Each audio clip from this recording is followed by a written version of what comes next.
देखते हैं। कोई मिश्र तल है हमारे पास, प्रांत डी है उसका। क्या उसका प्रांत डी है। उस प्रांत डी में कोई फलन है एफ जेड। एफ जेड जो है वो एक मानी फलन है। क्या है? एक मानी फलन है।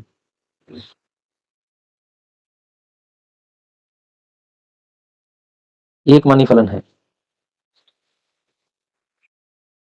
और डी का कोई हमारे पास जेड नोड एलिमेंट है। इस पर अवकलनीय कहलाता है यदि हमारे पास limit Z del Z tends to 0 F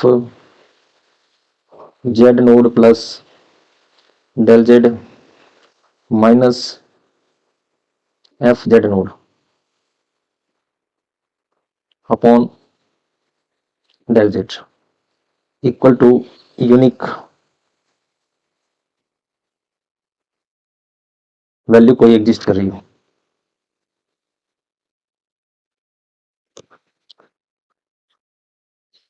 इसका कहने का मतलब है कि अगर ऐसा हो जाता है तो उसको अपने अवकलनीय बोलते हैं। या कहने का मतलब भावार्थ हम समझ सकते हैं कि डेल जेड जब हमारा शून्य की तरफ जा रहा है तो इसका जो वैल्यू है वो किसी वक्र पथ पर निर्भर नहीं करता। वक्र पथ पर निर्भर नहीं करता। निर्भर नहीं करता, इसका ये मीन्स है। अगर वक्र पथ पर निर्भर करे तो फिर उस कंडीशन में एफ जेड जो होता है वो एक एफ जेड जो है वो अवकलनीय नहीं होता। तो उसके बाद में हम देखते हैं कि मूल बिंदु के लिए इसको किस प्रकार से लिखा जाता है। अगर मूल बिंदु की अगर हम बात करें, मूल बिंदु मूल बिंदु की अगर हम बात करें, ओरिजिन पॉइंट पर अगर हम देखें,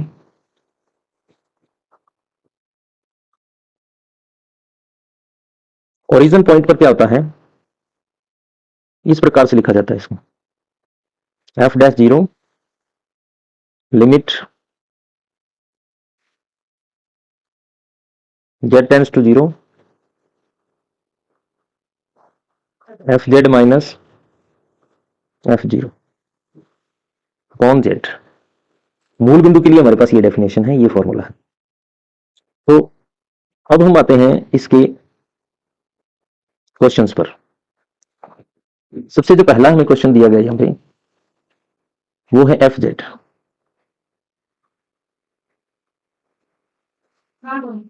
जेड की पावर एन है और एन बिलोंग्स टू है नेचुरल नंबर से। अब इसको चेक करना है कि क्या ये वाला फंक्शन जो है वो अवकलनीय है प्रत्येक बिंदु पर। तो हम इसको डेफिनेशन के अकॉर्डिंग देखते हैं। तो हमने क्या करा, F dash Z limit del Z tends to zero F Z plus del Z minus F Z upon del Z. जैसे हमने यहां पे वैल्यू पुट करी इसकी, तो limit del Z tends to zero Z plus del Z की whole power N minus Z की power N upon del Z आ जाएगा। जैसे हम इसको ओपन करते हैं del Z tends to zero को, तो जेड की पावर एन प्लस जेड की power N minus one multiply में Z N plus dash dash करते हुए लास्ट में डेल जेड की whole power N minus Z की पावर एन पूरे के अपॉन में डेल जेड। ये कैंसिल हो जाएंगे। अब जब आप ऊपर से देखो कि डेल जेड जो है वो कॉमन आ रहा है, उसको हम कॉमन ले लेंगे। एन भी लगेगा यहाँ पे जब इसको खोलते हैं अपने। अब जैसे ही अपने इसमें इसको ओपन करते हैं तो यहाँ पे ये सारा डेल जेड कट जाएगा, ये सिर्फ इतना सा बचेगा, क्योंकि बाकी सब में किसकी प्रेजेंस है, डेल जेड सब में क्या है, विद्यमान है। और डेल जेड जो विद्यमान है तो ये डेल जेड ही ओनली नीचे वाले डेल जेड से कैंसिल आउट हो जाएगा, बाकी सारा में विद्यमान रहेगा। तो हमारे पास जैसे हम लिमिट रखेंगे तो सिर्फ इतना सा ही पार्ट बचेगा, ये वाला पार्ट बचेगा। तो ये इसका क्या है, डेरिवेटिव है, जो कि क्या है, यूनिक है, अद्वितीय है और विद्यमान भी है। तो इसका मतलब जो एफ जेड है, जेड की पावर एन है, N belongs to natural number है जो, तो ये फंक्शन जो है अवकलनीय है कॉम्प्लेक्स में, क्या ये अवकलनीय है। फिर उसके बाद में सेकंड क्वेश्चन की तरफ चलते हैं। सेकंड क्वेश्चन क्या है, एफ जेड हमारे पास इक्वल टू है जेड बार। अब ये कह रहा है कि ये वाला जो फंक्शन है ना, किसी भी बिंदु पर, किसी भी बिंदु पर, किसी भी बिंदु पर अवकलनीय नहीं है। तो हम इसको चेक करते हैं उस फॉर्मूले में रख के, जैसे हमने किया limit del Z tends to zero, Z plus del Z का होल बार, या फॉर्मूला लिख लो पहले ये, minus F Z upon del Z, F dash Z. जैसे हमने लगाया यहाँ पे limit del Z tends to zero, Z plus del Z का होल बार माइनस जेड पे बार अपॉन डेल जेड। जैसे इसको ओपन किया, limit del Z tends to zero, del Z का whole bar minus Z bar upon del Z. तो ये आपस में क्या हो गए, कैंसिल हो गए। हमारे पास क्या बच गया, limit del Z tends to zero, del Z bar upon del Z one. अब जब ये बन गया तो हमें ये देखना है कि क्या यह किसी पथ पर निर्भर करता है कि नहीं। पथ पर निर्भरता चेक करेंगे, पथ पर निर्भरता। हमने क्या करा, हमने कहा कि जब डेल एक्स या del Y equal to zero है और वक्र del X tends to zero के पथ पर चल रहा है, उस केस में इसका रिजल्ट क्या आएगा। जब हमने देखा तो हमारे पास बना del X upon del X, ये कट के हमें वन दिया। और जैसे हमने डेल एक्स को जीरो रखा, हमने कहा कि डेल वाई पथ पर जब del Y tends to zero की तरफ जा रहा है उस कंडीशन में, तो limit del Y tends to zero minus eta del Y upon eta del Y, ये हमारे पास आया माइनस वन। तो दोनों ही पथ ये पथ पर निर्भर करने लग गया, क्योंकि जब ये del X tends to zero पर जा रहा है तब तो वन दे रहा है, और जब del Y tends to zero पर जा रहा है तब हमें माइनस वन दे रहा है। मीन्स पथ पर निर्भर करता है, पथ पर निर्भर करता है। अब जब पथ पर निर्भर करता है तो एफ जेड जो है वो किसी भी बिंदु पर, एफ जेड जेड बार जो है वो किसी भी बिंदु पर, किसी भी बिंदु पर अवकलनीय नहीं, पर अवकलनीय नहीं है। इस प्रकार से हम क्या कर सकते हैं, इसको चेक कर सकते हैं कि जो एफ जेड बार है वो किसी भी बिंदु पर अवकलनीय नहीं है। थोड़ा सा और आगे बढ़ते हैं, ऐसे ही एक क्वेश्चन और देखते हैं। हमारे पास एक क्वेश्चन है, क्वेश्चन नंबर 3, कि एफ जेड जो है वो जेड के मापांक की स्क्वायर है, और यह सर्वत्र क्या है, संतत है, सर्वत्र संतत है, z इक्वल टू 0 पर अवकलनीय है,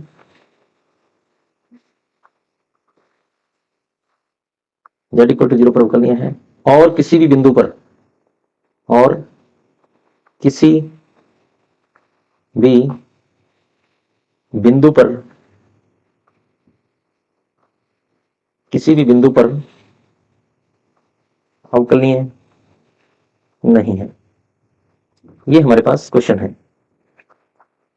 अब z का मापांक क्या होता है हमारे पास? Root of X square plus Y square होता है, ये हम जानते हैं पहले से। z के मापांक की स्क्वायर की अगर हम बात करें तो ये क्या बनेगा हमारे पास? X square plus Y square बनेगा। ये वाला फलन जो क्या है, सर्वत्र संतत होता है, सर्वत्र संतत है। पहली बात तो सिद्ध होगी कि सर्वत्र संतत है। अब डेरिवेटिव चेक करते हैं अपने, F dash Z, limit del Z tends to 0 हमने लगाया। हमारे पास जेड प्लस डेल जेड के मापांक की स्क्वायर माइनस जेड के मापांक की स्क्वायर अपॉन डेल जेड। अब हम जानते हैं कि जो जेड के मापांक की स्क्वायर होती है, जेड जेड बार होती है, उस केस से हम क्या लिख सकते हैं इसको? Limit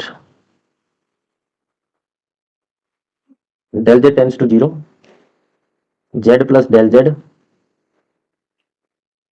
Z plus del Z का whole bar minus Z Z bar upon del Z. Limit लगाई हमने del Z tends to 0, Z plus del Z, Z bar plus del Z का whole bar minus Z Z bar upon del Z. Limit del Z tends to 0, Z Z bar को multiple किया, Z del Z bar plus Z bar del Z plus del Z bar minus Z Z bar और पूरे के upon में del Z. अब इसको जब हमने सिंप्लीफाई किया तो जेड जेड बार से कैंसिल हो गया और इसका डिवाइड कर दिया। Limit del Z tends to 0, ये आ गया Z del Z bar upon del Z plus Z bar plus del Z bar. पीछे वाला जो हमने क्वेश्चन किया था उसमें अपने ये सिद्ध किया था कि जो ये वाला पथ है, ये वाला जो हमारे पास फंक्शन बना है, ये पथ पर निर्भर करता है। क्या करता है? ये पथ पर निर्भर करता है। जब ये पथ पर निर्भर करेगा तो ये दो वैल्यू देता है, del Z bar upon del Z. एक बार तो ये देता है 1 और दूसरी बार ये देता है हमको -1, दो वैल्यू देता है। तो मतलब कि जब तक ये प्रेजेंट रहेगा तो कि इसको अवकलनीय नहीं होने देगा। अगर इसको अपने को खत्म करना है तो जेड को अगर हम 0 रख दें, अगर हम जेड 0 कर दें तो ये खत्म हो जाएगा और खत्म होते ही हमारे पास limit del Z tends to 0 सिर्फ इतना बच जाएगा, ये भी 0 हो जाएगा, सिर्फ इतना बचेगा। अब यहां पे जब आएंगे तो ये 0 इक्वल टू 0 हो जाएगा, जो कि यूनिक वैल्यू है। लेकिन ये कब का केस है? जब जेड आपके पास क्या है? 0 है, उस केस में 0 आ रही है इसकी वैल्यू। लेकिन जब जेड नॉट इक्वल टू 0 है तो del Z bar upon del Z क्या रहेगा? विद्यमान रहेगा। तो ये दो वैल्यू देता है हमें। पहले केस में क्या देगा? माइनस का जेड प्लस का जेड प्लस जेड बार। फर्स्ट केस में हमें क्या देगा वैल्यू? ये जेड प्लस जेड बार। दूसरे केस में हमें देगा माइनस जेड प्लस जेड बार। तो यूनिकनेस नहीं रही यहां पे, अद्वितीय नहीं है, नहीं है। तो इसका मतलब ये जो फंक्शन है हमारे पास, ये सिर्फ z इक्वल टू 0 पर अवकलनीय है। F Z equal to Z के मापांक की स्क्वायर केवल z इक्वल टू 0 पर अवकलनीय है।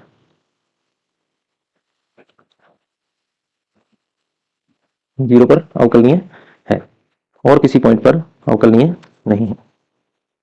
कितना सा इसका कंसेप्ट है अवकलनीयता का। ये कुछ क्वेश्चन थे इसके। अब हम चलते हैं आगे। आगे का जो इसका फंक्शन है एनालिटिक फंक्शन आ जाता है उसके बाद में। एनालिटिक फंक्शन जो है वो क्या है उसको समझते हैं हम। इस पे भी इंपॉर्टेंट क्वेश्चन बनता है हमारे पास।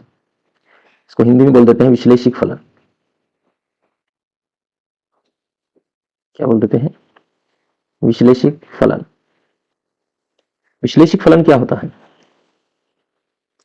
एफ जेड जो है हमारे पास, क्या है जो एफ जेड है,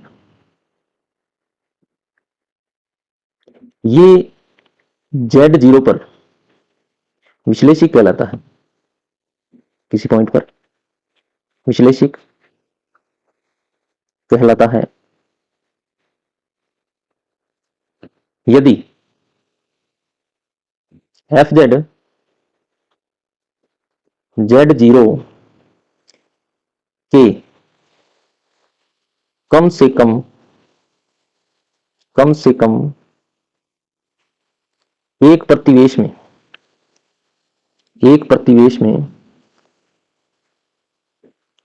कम से कम एक प्रतिवेश में प्रत्येक बिंदु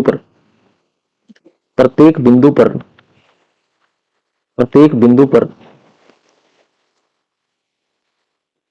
अवकलनीय।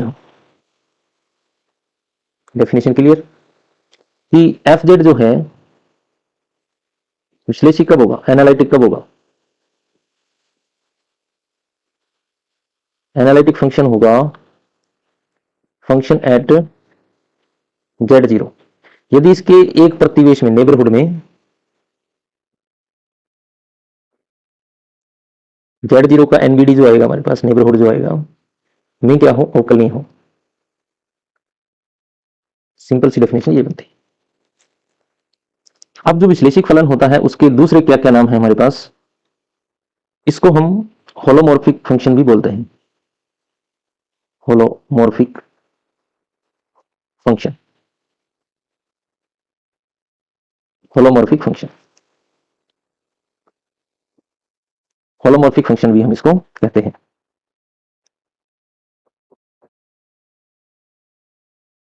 और दूसरा इसके अंदर कि अगर जेड जीरो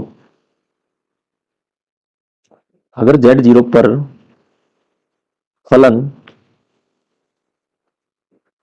फलन एफ जेड जो है एनालिटिक नहीं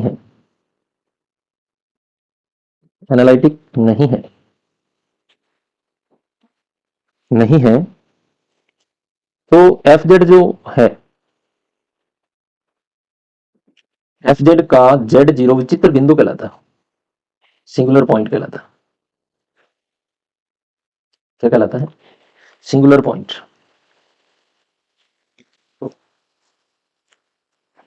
और एफ जेड की यहाँ पे ये सिंगुलरिटी हो जाता है। ये हम थोड़ा सा आगे वाले जो चैप्टर है उनमें देखें।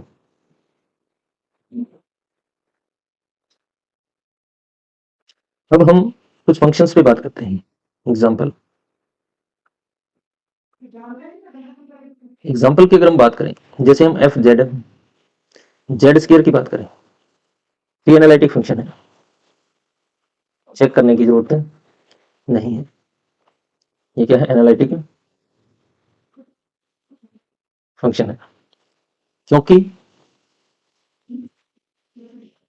एफ जेड जो है हमारे पास, यहाँ पे जो एफ जेड है प्रत्येक बिंदु पर क्या है? प्रत्येक बिंदु पर अवकलनीय है।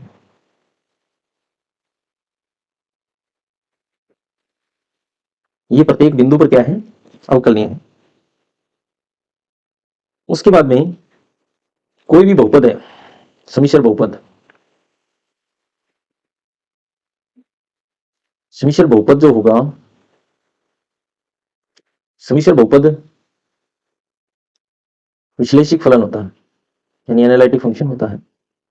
विश्लेषिक फलन होता है। और एफ जेड जो है, जेड के मापांक की स्क्वायर है, ये अगर हम बात करें, ये एनालिटिक फंक्शन नहीं है। एनालिटिक फंक्शन नहीं है। रीजन, क्योंकि जेड इक्वल टू 0 पर ही क्या है, अवकलनीय है। इसलिए z0 का जो नेबरहुड है उसमें ये अवकलनीय नहीं है, तो ये फंक्शन एनालिटिक फंक्शन नहीं है। उसके बाद में हम बात करें कि हमारे पास एक फंक्शन और है, एफ जेड 1/1 माइनस जेड है। अब ये फंक्शन z इक्वल टू 1 पर अगर हम बात करें, परिभाषित ही नहीं है, तो अवकलनीय कैसे होगा? ये z इक्वल 1 के अलावा सभी बिंदुओं पर अवकलनीय है। सभी बिंदुओं पर विश्लेषिक भी है, विश्लेषिक फलन है, यानी कि एनालिटिक फलन है। इस प्रकार से हम इसको चेक कर सकते हैं। और जो z इक्वल टू 1 है इसकी, ये इसका सिंगुलर पॉइंट है। क्या इसका सिंगुलर पॉइंट है? इस प्रकार से हम बड़ी आसानी से इनको चेक कर सकते हैं। ऐसे हमने एक फंक्शन और किया था स्टार्टिंग में ही, F Z equal to Z bar. ये भी विश्लेषिक नहीं है, एनालिटिक फंक्शन नहीं है। एनालिटिक फंक्शन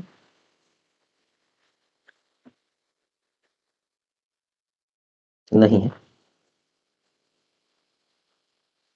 एनालिटिक फंक्शन नहीं है।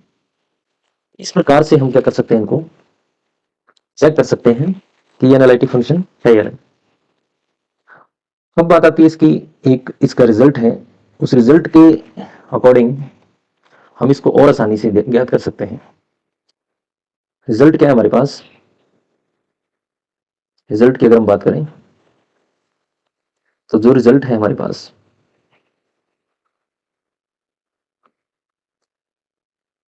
वो है कि अगर कोई फंक्शन एफ जेड है,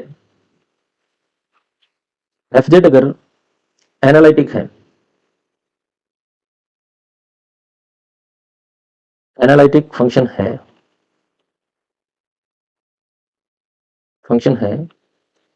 तो वह C R Cauchy Riemann C R समीकरण को संतुष्ट करता है। समीकरण को संतुष्ट करता है।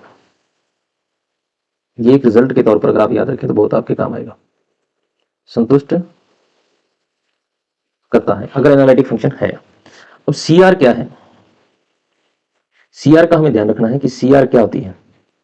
सी आर हमारे पास होती है U X equal to V Y, अर्थात del U over del X equal to del V over del Y. ये सी आर का फर्स्ट रिजल्ट है। दूसरा है U Y equal to minus V X, del U over del Y minus del V upon del X. ये C are है हमारे पास। ये हमारे पास क्या है? सी आर है। ये इंपॉर्टेंट रिजल्ट है। देखो कोई भी फंक्शन है, अगर वो सी आर को सेटिस्फाई कर गया तो हम ये नहीं कहेंगे कि वो एनालिटिक है, लेकिन जो एनालिटिक है वो सी आर को संतुष्ट करेगा, इतना हमें पता है। जो विश्लेषिक है, जो एनालिटिक है, जो एनालिटिक फंक्शन है वो आवश्यक रूप से, नेसेसरी है उसके लिए, आवश्यक रूप से आवश्यक रूप से सीआर को संतुष्ट करता है। वो आवश्यक रूप से क्या करता है? सीआर को संतुष्ट करता है। सीआर को संतुष्ट करता है। जो एनालिटिक फंक्शन है वो सीआर को संतुष्ट करता है, ये आवश्यक है उसके लिए। अगर वो एनालिट सीआर को संतुष्ट नहीं करे, रिजल्ट हम यहां से बना सकते हैं अपना, जो सीआर को संतुष्ट नहीं कर पा रहा, जो सीआर को संतुष्ट नहीं करता, जो सीआर को संतुष्ट नहीं करता, वो फलन विश्लेषिक नहीं है। वो फलन विश्लेषिक नहीं है। ये रिजल्ट है, इंपॉर्टेंट रिजल्ट है। अगर आपके ये ध्यान में है तो आपको अवकलन करके देखने की जरूरत नहीं है। जैसे एक एग्जांपल जो है वो अपने देखते हैं कि एफ जेड है हमारे पास, जेड बार है, तो इसको u प्लस आइटा वी के रूप में अगर हम लिख लें तो ये हमारे पास बनता है x माइनस आइटा वाई। अब u की वैल्यू तो है आपके पास x और v की वैल्यू आपके पास माइनस का y। आपने ux किया तो आपके पास है 1, आपने vy किया तो आपके पास है -1। अब CR की फर्स्ट जो कंडीशन है उसी को सेटिस्फाई नहीं कर रहा है, ux vi के इक्वल नहीं है। तो आप यहां से कह सकते हो जब CR संतुष्ट नहीं है, संतुष्ट नहीं है, CR संतुष्ट नहीं है, तो ये फंक्शन विश्लेषिक नहीं है, विश्लेषिक नहीं है, विश्लेषिक नहीं। इस प्रकार से हम क्या कर सकते हैं, CR के सहयोग से एनालिटिक फंक्शन चेक कर सकते हैं। दूसरा इसका जो रिजल्ट है वो है पर्याप्त प्रतिबंध का, कि इसका जो सफिशिएंट कंडीशन है, रिजल्ट सेकंड, वो कहता है कि आपके पास जो एफ जेड है वो किसी प्रांत डी की बात करता है, डोमेन डी में, प्रांत डी में अगर वो विश्लेषिक है तो उसको दो कंडीशन फॉलो करनी पड़ेगी। एक तो जो यू वी है उसके जो आपने आंशिक अवकलन किए हैं, पार्शियल डेरिवेटिव, आंशिक अवकलन सतत हो,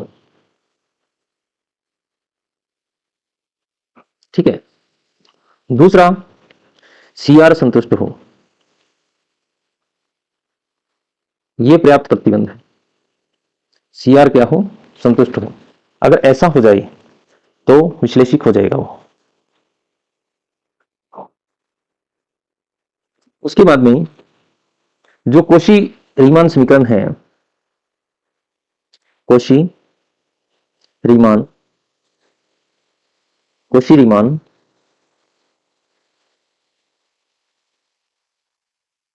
कोशी रीमान इक्वेशन जो है हमारे पास, कोशी रीमान इक्वेशन जो है उसका जो कार्टेशियन फॉर्म है, एक्स वाई फॉर्म तो हमने देख लिया, U X equal to V Y होता है और U Y equal to minus V X होता है। ये तो उसका कार्टेशियन फॉर्म है। इसका जो पोलर फॉर्म है, पोलर फॉर्म है वो कैसा है, ये भी हमें ध्यान में रखना है।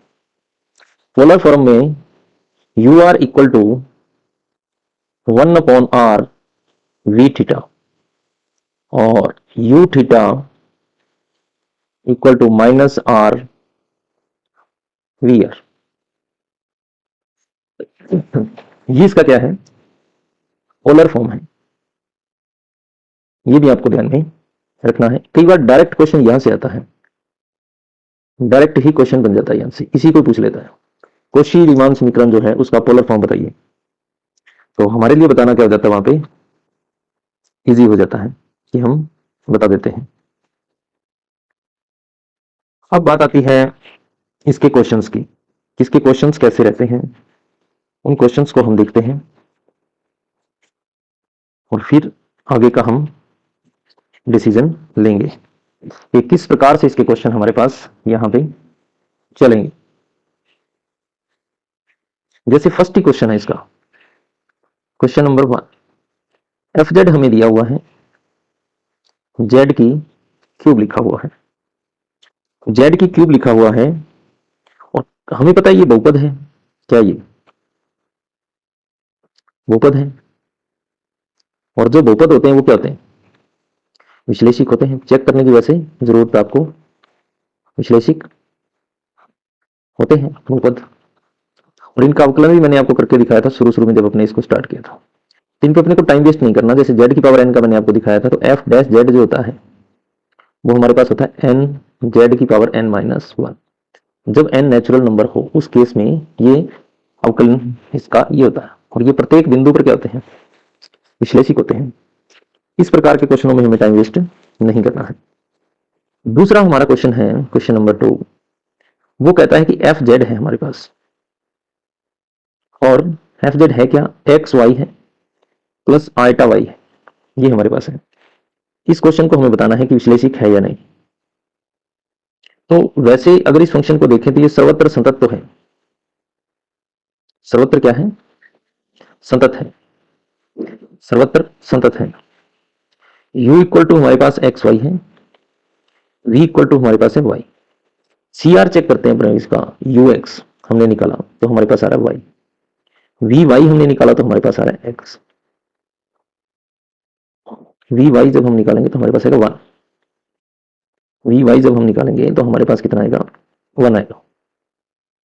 जब हम यू वाई निकाल रहे हैं तो वो हमारे पास आ रहा है x, जब हम यू एक्स वी एक्स निकालेंगे तो वो हमारे पास आ रहा है 0। तो ये इसके इक्वल नहीं है, ये इसके इक्वल नहीं है। तो हम कह देंगे कि U X not equal to किसके आ रहा है? वी वाई के। और यू वाई जो है वो नॉट इक्वल में है माइनस वी एक्स के। जब सी आर ही संतुष्ट नहीं है तो विश्लेषिक नहीं, विश्लेषिक नहीं। बड़े ही आराम से सी आर की सहायता से हम विश्लेषिक फलन चेक कर सकते हैं। अगर सी आर संतुष्ट हो जाती तो फिर हम ये नहीं कहते कि विश्लेषिक है, फिर भी हमें आगे चेक करना पड़ता इस रिजल्ट के अकॉर्डिंग।